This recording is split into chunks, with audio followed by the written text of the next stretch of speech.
Mga higala na agi hapoy mangutana. Ngano daw nga ang langgam kumubatog sa kable sa kuryente, dili makuryentihan. Ang tubag niya na mga higalaan, tungod kana siya sa gitawag og potential difference og kaning gitawag open circuit. Unsa man ni potential difference? A potential difference mga higalaan aron masabtan ninyo gamitan nato ni og analogy. Pananglitan, dunay duha ka balde. Ang usa ka balde walay sulod. Nya ang usa naa puno. Pananglitan imo na itapan ang duha ka balde tapos butangan na nimo og hose. Siyempre, ang katong puno nga balde, muagas gyud to siya o masudlan gyud tong tubig ang katong balde nga walay sulod kay gibutangan naman nimo hose. So, ang tubig muagi ngadto sa hose padung ngadto sa balde nga walay sulod. So ingon ana ang gitawag og potential difference. So same gyapon kana sa langgam nga iyang gibatugan sa kable mga kaigalaan. Kanang langgam mga kaigalaan nagbatug raman sa usa ka kable. So wala say rason nga mahimo sang magsilbing agianan sa kuryente. Gawas na siguro kung ang langgam taas og tiil. Ang yang usa ka tiil nasa usa ka kable, tapos kung taas siya sa tiil, ang usa ka tiil yang ibutang ato sa ground, kana masunog yun o makurintihan yun ang langgam. Kaya ngano, ang ground kay 0 volts mat. So asa man ginamawagi ang kuryente. So padung gina nga to sa walay sulod nga kuryente katong 0 volts padung gina sa ground.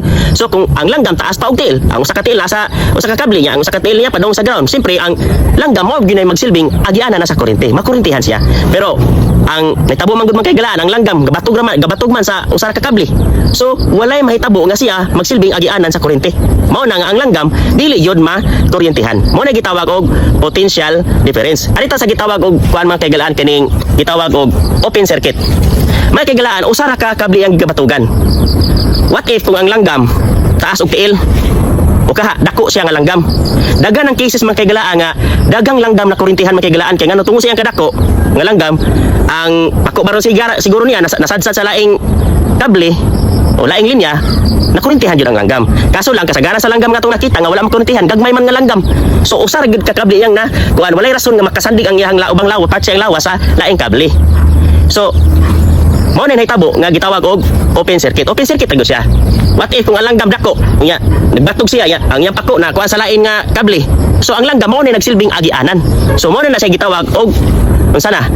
Close circuit. Ang langgam mao na nagsilbing agianan sa kuryente. So delikado na ang langgam diha. So kaso lang ang langgam gamay man. So open circuit ra. Mao nang siya mismo wala siya makurintihi ang kasagarang langgam nga nagbatog kanang mga gagmayng langgam. Pero tinuod lang daghan ang wala masayod, daghan ba ang mga langgam ang kaigalaan nga nakurintihan. Mostly kana yung mga dagko mga kaigalaan. Unya kana yung mga langgam bitaw nga magpanon priting kadagana.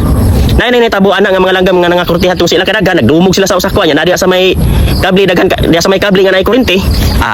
Daghan yung mga langgam ang nakurintihan. Kay ngano nagabot-abot naman, na close circuit naman.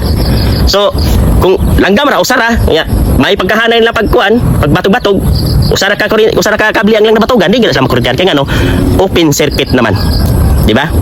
So walay rason nga magsilbi silang agianan sa kuryente. Same lang gyapon ang dagan sa daloy sa kuryente. Mo na ang tubag man kay galaan. So ang inungdan tungod ato di ay gitawag og potential difference o katong gitawag natong open circuit. So kung doon na mo mong lain pang pangutana, wala mo yung masabti man kay galaan, comment lang. And ako po si Hernando Llano, and if you want to know about science, facts, discoveries, and everything in this world, remember, the key is persistent and careful research to discover the true answer. Alright, tumpak.